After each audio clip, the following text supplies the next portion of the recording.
കഴിഞ്ഞ ക്വാർട്ടറിൽ സുസ്ലോൺ എനർജിയുടെ നെറ്റ് പ്രോഫിറ്റിൽ ഇയർ ഓൺ ഇയർ 538% വർധനവാണ് രേഖപ്പെടുത്തിയത്. ഭീമമായിട്ടുള്ള കടത്തിൽ മുങ്ങിത്താഴ്ന്ന അവസ്ഥയിൽ നിന്ന് കരകയറി ഇന്ന് ഡെപ്റ്റ് ഫ്രീ ആയിട്ട് മാറിയ ഒരു കമ്പനിയാണിത്. ഒറ്റ നോട്ടത്തിൽ ഏതൊരു ഇൻവെസ്റ്റേഴ്സും സ്വപ്നം കാണുന്ന ഒരു ടേൺ അറൗണ്ട് സ്റ്റോറിയാണിത്. പക്ഷേ എന്തുകൊണ്ടാണ് ഈ ടെക്നിക്കൽ ചാർട്ടുകൾ തികച്ചും വ്യത്യസ്തമായിട്ടുള്ള ഒരു സ്റ്റോറി പറയുന്നത് എന്നുള്ളത് ഒരു ഡൗട്ട്ഫുള്ളായ കാര്യമാണ്. എന്തുകൊണ്ടാണ് സ്റ്റോക്ക് പ്രൈസ് ഒരു വലിയ വീഴ്ചയ്ക്ക് ശേഷം വീക്ക്നെസ് കാണിക്കുന്നത്, മുന്നോട്ട് പോകാനാവാതെ ഇങ്ങനെ കിതച്ചു നിൽക്കുന്നത്? ഇത് നിക്ഷേപകരെ ആശയക്കുഴപ്പത്തിലാക്കുന്നു. ഇതാണ് ഇപ്പോഴത്തെ സുസ്ലോൺ പാരഡോക്സ്. ഈ വീഡിയോയിൽ നമ്മൾ ഈ വിഷയത്തിൻ്റെ രണ്ട് വശങ്ങളും പരിശോധിക്കാൻ പോവുകയാണ്. ഗംഭീരമായിട്ടുള്ള ഫണ്ടമെൻ്റൽസും ആശങ്കപ്പെടുത്തുന്ന ടെക്നിക്കൽസും ഇതിലൂടെ സുസ്ലോൺ ഇന്ന് വാങ്ങാൻ പറ്റിയ ഒരു സ്റ്റോക്കാണോ എന്നതിനെക്കുറിച്ച് വ്യക്തമായിട്ടുള്ള ഒരു ധാരണ നിങ്ങൾക്ക് നൽകാൻ കഴിയും. Welcome to the eye opener video of തനം smart savings and investment solutions. The bull case, the fundamental power house reborn. സുസ്ലോണിനുള്ള ബുൾ കേസ് ശരിക്കും മനസ്സിലാക്കണമെങ്കിൽ അതിൻ്റെ ടേൺ അറൗണ്ട് വ്യാപ്തി എത്രത്തോളം ഉണ്ടെന്ന് നമ്മൾ അറിയണം. ഏതാനും വർഷങ്ങൾക്ക് മുമ്പ് 13,000 കോടിയിലധികം രൂപയുടെ കടബാധ്യതയിൽ നിന്ന് കമ്പനി തിരിച്ചു കയറുകയായിരുന്നു. ഫ്രീ ആയിട്ടുള്ള ഒരു കമ്പനിയാണ്. കൂടാതെ ശക്തമായിട്ടുള്ള നെറ്റ് ക്യാഷ് പൊസിഷൻസും അവർക്കുണ്ട്.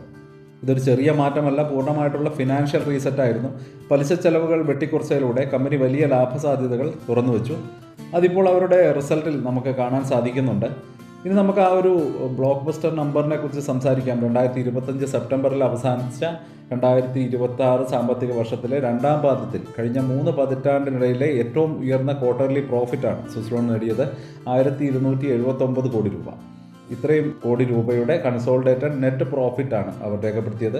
ഇത് കഴിഞ്ഞ വർഷത്തെ അപേക്ഷിച്ച് 538% വർധനമാണ്. റവന്യൂ ഏകദേശം 85% വർദ്ധിച്ച് 3866 കോടി രൂപയായി. ഇതൊരു ഒറ്റത്തവണ ഉള്ള ഒരു അത്ഭുതമൊന്നുമല്ല. മികച്ച പ്രൊജക്ട് എക്സിക്യൂഷൻ്റെയും റെക്കോർഡ് ബ്രേക്കിംഗ് ആയിട്ടുള്ള ഡെലിവറികളുടെയും ഫലമായിട്ടുള്ള പല ക്വാർട്ടറിൽ നിന്നുള്ള ശക്തമായിട്ടുള്ള പ്രകടനമാണ്. പക്ഷേ ഭാവിയെക്കുറിച്ച് വ്യക്തമായിട്ടുള്ള ഒരു കാഴ്ചപ്പാടില്ലെങ്കിൽ മികച്ച ക്വാർട്ടേഴ്സിന് വലിയ അർത്ഥമില്ല എന്നുകൂടി നമ്മൾ അറിയേണ്ടതുണ്ട്. അവിടെയാണ് സുസ്ലോണിൻ്റെ രണ്ടാമത്തെ പ്രധാന ശക്തി വരുന്നത്.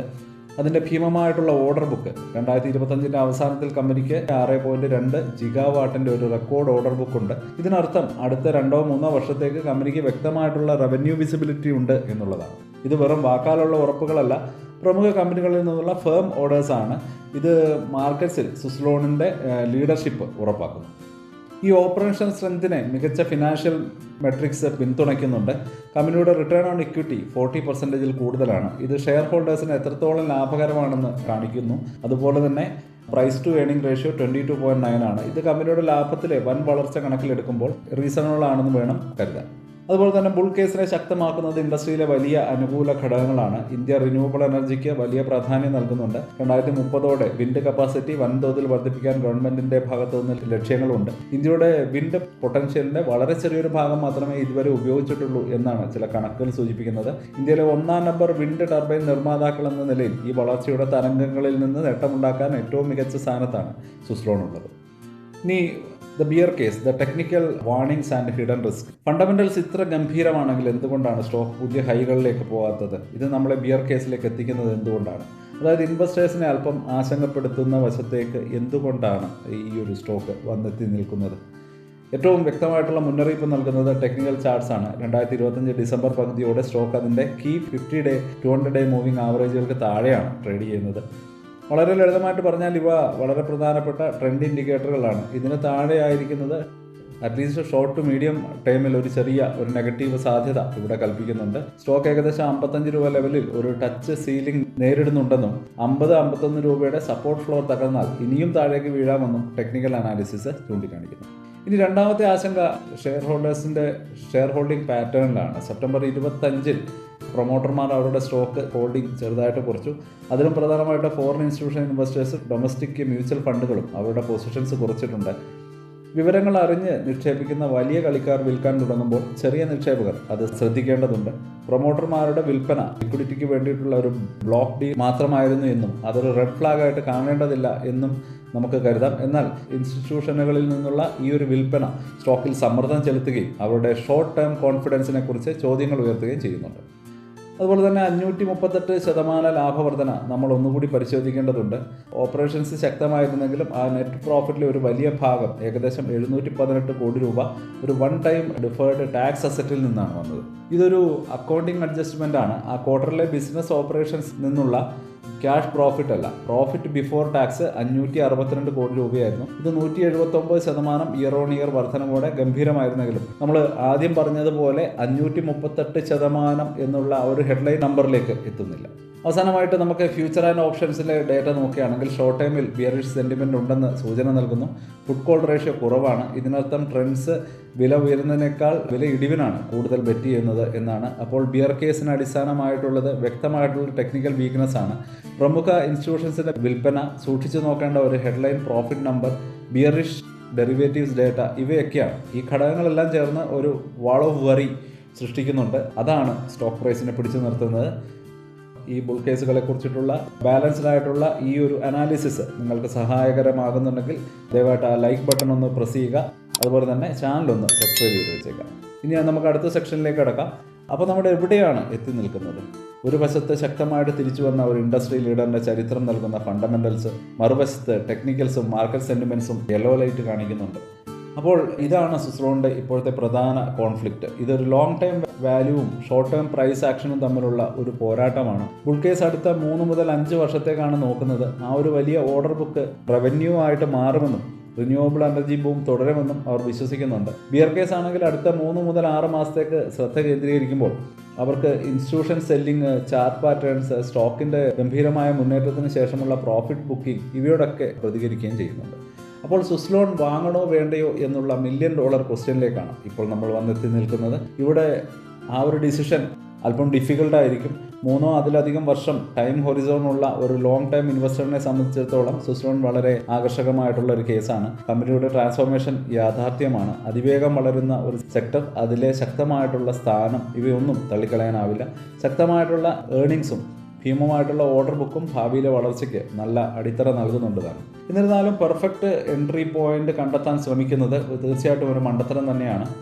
ടെക്നിക്കൽ വീക്ക്നെസ് തീർച്ചയായിട്ടും യാഥാർത്ഥ്യമാണ്. സ്റ്റോക്ക് ഇനിയും താഴേക്ക് പോകാനോ അല്ലെങ്കിൽ കുറച്ചു കാലം സൈഡ് വേസ് ട്രേഡ് ചെയ്യാനുള്ള സാധ്യതകളുണ്ട്. ലോങ് ടൈം ഇൻവെസ്റ്റേഴ്സിനെ സംബന്ധിച്ചിടത്തോളം ഒരു പൊസിഷൻ പതുക്കെ ബിൽഡ് ചെയ്യുന്നതായിരിക്കും നല്ലത്. പ്രത്യേകിച്ചും 50-51 ആ ഒരു റേഞ്ചിൽ നമുക്ക് വാങ്ങി വെക്കുന്നത് നല്ലതായിരിക്കും.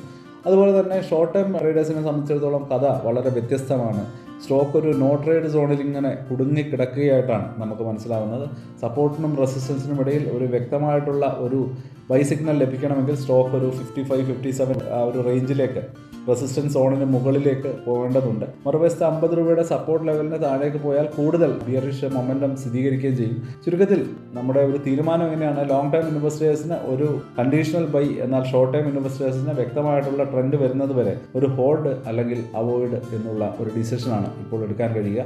അപ്പോൾ നമുക്കൊരു ഫ്യൂച്ചർ ഔട്ട്ലുക്ക് എന്താണ് എന്നുകൂടി മനസ്സിലാക്കാൻ ശ്രമിക്കാം. മുന്നോട്ട് പോകുമ്പോൾ ഈ പോരാട്ടത്തിൽ ബുൾസാണോ ബിയേഴ്സാണോ വിജയിക്കുക എന്ന് തീരുമാനിക്കുന്ന ചില പ്രധാന ഘടകങ്ങൾ കൂടി നമ്മൾ മനസ്സിലാക്കേണ്ടതുണ്ട്. ക്വാർട്ടർലി എക്സിക്യൂഷൻ, 6.2 ജിഗാവാട്ടിൻ്റെ ഭീമൻ ഓർഡർ ബുക്ക് കൃത്യമായി ഡെലിവർ ചെയ്യാൻ സുസ്ലോണിന് കഴിയുമോ എന്നുള്ളതൊരു ക്വസ്റ്റ്യനാണ്. ഓരോ ക്വാർട്ടറിലും അവരുടെ ഡെലിവറി നമ്പേഴ്സ് തീർച്ചയായിട്ടും ശ്രദ്ധിക്കേണ്ടതാണ്. അതുപോലെ തന്നെ മാർജിൻ സസ്റ്റൈനബിലിറ്റി, കമ്പനി 18%-ലധികമുള്ള ശക്തമായിട്ടുള്ള എബിറ്റഡ മാർജിൻ രേഖപ്പെടുത്തിയിട്ടുണ്ട്. ഈ മാർജിൻ നിലനിർത്താൻ കഴിയുമോ എന്ന് ഇൻവെസ്റ്റേഴ്സ് കൃത്യമായിട്ട് നിരീക്ഷിക്കേണ്ടതുണ്ട്. പ്രത്യേകിച്ചും റോ മെറ്റീരിയൽ കോസ്റ്റ് മാറുകയാണെങ്കിൽ അവരെങ്ങനെ മാനേജ് ചെയ്യും എന്നുകൂടി നമ്മൾ മനസ്സിലാക്കേണ്ടതുണ്ട്. അതുപോലെ തന്നെ ഇൻസ്റ്റിറ്റ്യൂഷണൽ ഷെയർ ഹോൾഡിംഗ് പാറ്റേൺ റിപ്പോർട്ടുകൾ ശ്രദ്ധയോടെ വീക്ഷിക്കുക. FIAസും മ്യൂച്വൽ ഫണ്ടുകളും വീണ്ടും വാങ്ങാൻ തുടങ്ങിയാൽ അതൊരു വലിയ വോട്ട് ഓഫ് കോൺഫിഡൻസ് ആയിരിക്കും. അടുത്ത റാലിക്ക് തീർച്ചയായിട്ടും ഇത് കാരണമായേക്കാനും സാധ്യതയുണ്ട്. ബാലൻസ് ഷീറ്റ് സ്ട്രെങ്ത് നോക്കുകയാണെങ്കിൽ കമ്പനി ലീനായിട്ട് തുടരണം. ഇത് ഏകദേശം ഡെപ്റ്റ് ഫ്രീ ആണെങ്കിലും ഭാവിയിൽ കടം വാങ്ങി നടത്തുന്ന വലിയ എക്സ്പാൻഷനുകൾ ശ്രദ്ധയോടെ വീക്ഷിക്കേണ്ടതുണ്ട്. ഇനി അതുപോലെ തന്നെ റിസോൾവിങ് ഓൾഡ് ഇഷ്യൂസ്, കമ്പനി പഴയ നിയമ നികുതി പ്രശ്നങ്ങൾ പരിഹരിക്കാൻ ശ്രമിച്ചുകൊണ്ടിരിക്കുകയാണ്. ഉദാഹരണത്തിന് 2025 ഡിസംബർ 10 ഒരു ട്രിബ്യൂണലിൽ നിന്ന് അവർക്ക് അനുകൂലമായിട്ടുള്ള ഒരു വിധി ലഭിച്ചു. ഇത് 101 കോടി രൂപയുടെ ഒരു കണ്ടിൻജന്റ് ലയബിലിറ്റി ഇല്ലാതാക്കി. ഇതുപോലുള്ള കൂടുതൽ പോസിറ്റീവ് ന്യൂസുകൾ ഇൻവെസ്റ്റേഴ്സ് സെൻറ്റിമെൻറ്റ്സ് വർദ്ധിപ്പിക്കുകയും ചെയ്യും. സുസ്ലോണിൻ്റെ ടെക്നിക്കൽ ചാർട്ട് ഇവിടെ കൊടുത്തിട്ടുണ്ട്. മൂവിങ് ആവറേജസ്, അതുപോലെ തന്നെ സപ്പോർട്ട് ആൻഡ് റെസിസ്റ്റൻസ് ഒക്കെ മാർക്ക് ചെയ്തിട്ടുണ്ട്. തീർച്ചയായിട്ടും നിങ്ങൾക്ക് ഇത് യൂസ്ഫുൾ ആകും. ഇനി നമുക്ക് ഒരു കൺക്ലൂഷനിലേക്ക് കിടക്കാം. സുസ്ലോൺ എനർജി വളരെ ഇൻട്രസ്റ്റിംഗ് ആയിട്ടുള്ള ഒരു ഘട്ടത്തിലാണ്. ഒരു ക്ലീൻ ബാലൻസ് ഷീറ്റ്, റെക്കോർഡ് ലാഭം, ഒരു ഹിസ്റ്റോറിക്കൽ ഓർഡർ ബുക്ക് ഉറപ്പ് നൽകുന്ന ഭാവിയും ഒക്കെ കൊണ്ട് തന്നെ കമ്പനി ഗംഭീരമായിട്ടുള്ള തിരിച്ചുവരവ് നടത്തിയിരിക്കുന്നു. ഇത് ലോങ് ടൈം ഇൻവെസ്റ്റേഴ്സിന് ശക്തമായിട്ടുള്ളൊരു ബുൾ കേസ് നൽകുകയാണ്. ആ ഒരു ഒപ്റ്റിമിസത്തിനെ പിടിച്ചു നിർത്തുന്നത് ഷോർട്ട് ടൈമിലെ ചില തലവേദനകളാണ്. Bearish chart, institutional profit taking, profit booking, പൊതുവായിട്ടുള്ള മാർക്കറ്റ് കോഷൻ ഇവയൊക്കെയാണ്. അപ്പോൾ ഇത്രയുമാണ് നമുക്ക് മനസ്സിലാവുന്നത്. ഇന്ത്യയുടെ റിന്യൂവബിൾ എനർജി സ്റ്റോറിയിൽ വിശ്വസിക്കുന്ന ഒരു പേഷ്യൻ്റ് ആയിട്ടുള്ള ഇൻവെസ്റ്റേഴ്സിന് സുസ്ലോൺ ലോങ് ടേം പോർട്ട്ഫോളിയോയ്ക്ക് പറ്റിയ ശക്തമായിട്ടുള്ള ഒരു പേര് തന്നെയാണ്. പ്രൈസിന് പിന്നാലെ പോകുന്നതിനേക്കാൾ ഡിപ്സിൽ പൊസിഷൻസ് ബിൽഡ് ചെയ്യുന്നതാണ് ഏറ്റവും നല്ല നീക്കം. അതുപോലെ തന്നെ ഷോർട്ട് ടേം ചാർട്ട് അല്പം ആശങ്കാജനകമാണ്. ഫണ്ടമെൻ്റൽ സ്റ്റോറി അവഗണിക്കാൻ കഴിയാത്തത്ര ശക്തവുമാണ്. അപ്പോൾ സുസ്ലോണിനെ കുറിച്ചുള്ള നിങ്ങളുടെ അഭിപ്രായം എന്താണ്? നിങ്ങൾ വാങ്ങുകയാണോ അല്ലെങ്കിൽ ഹോൾഡ് ചെയ്യുകയാണോ അതോ വിൽക്കുകയാണോ? നിങ്ങളുടെ അഭിപ്രായങ്ങൾ കമൻറ്റുകളായിട്ട് ഞങ്ങളെ അറിയിക്കുക. ഇതുപോലെ വളരെ കൃത്യമായിട്ടുള്ള ഇൻഡിപെൻഡൻറ്റ് സ്റ്റോക്ക് അനാലിസിസുകൾ നൽകുന്ന ചാനൽ ഇനിയും നിങ്ങളിലേക്ക് എത്തണമെന്നുണ്ടെങ്കിൽ ആ സബ്സ്ക്രൈബ് ബട്ടൺ ഒന്ന് പ്രസ് ചെയ്തേക്കുക. അതുപോലെ തന്നെ ആ ബെല്ലൈക്കൺ കൂടി ഒന്ന് അമർത്താൻ മറക്കരുത്. അപ്പം ഇനിയും പുതിയ വീഡിയോകളുമായിട്ട് നിങ്ങൾക്ക് മുമ്പിലേക്ക് വരാം. അതുവരേക്കും ഹാപ്പി ഇൻവെസ്റ്റിംഗ്. സ്റ്റോക്ക് മാർക്കറ്റിലെ ന്യൂസുകളെയും അതുപോലെ തന്നെ അപ്ഡേറ്റുകളെയും ഉൾക്കൊള്ളിച്ചുകൊണ്ടുള്ള ഒരു ഫേസ്ബുക്ക് ഗ്രൂപ്പ് നമുക്കുണ്ട്. ആ ഒരു ഗ്രൂപ്പിന്റെ ലിങ്ക് ഈ വീഡിയോയുടെ ഡിസ്ക്രിപ്ഷനിൽ കൊടുക്കുന്നുണ്ട്. പ്രൈവറ്റ് ആയിട്ടുള്ള ഒരു ഗ്രൂപ്പാണ്. താല്പര്യമുള്ളവർക്ക് ആ ലിങ്കിൽ ക്ലിക്ക് ചെയ്തുകൊണ്ട് ഗ്രൂപ്പിൽ ജോയിൻ ചെയ്യാം. ഏറ്റവും ലേറ്റസ്റ്റ് ആയിട്ടുള്ള ന്യൂസുകൾ നമ്മൾ അതിൽ അപ്ഡേറ്റ് ചെയ്യുന്നുണ്ട്. വളരെ ഇൻഫോർമേറ്റീവ് ആയിരിക്കും. അപ്പോൾ ഇത്രയുമാണ് ഇന്നത്തെ വീഡിയോയിൽ ഉൾപ്പെടുത്തിയിരിക്കുന്നത്. പുതിയ ന്യൂസുകളുമായിട്ട് നാളെ വീണ്ടും വരാം. ബൈ.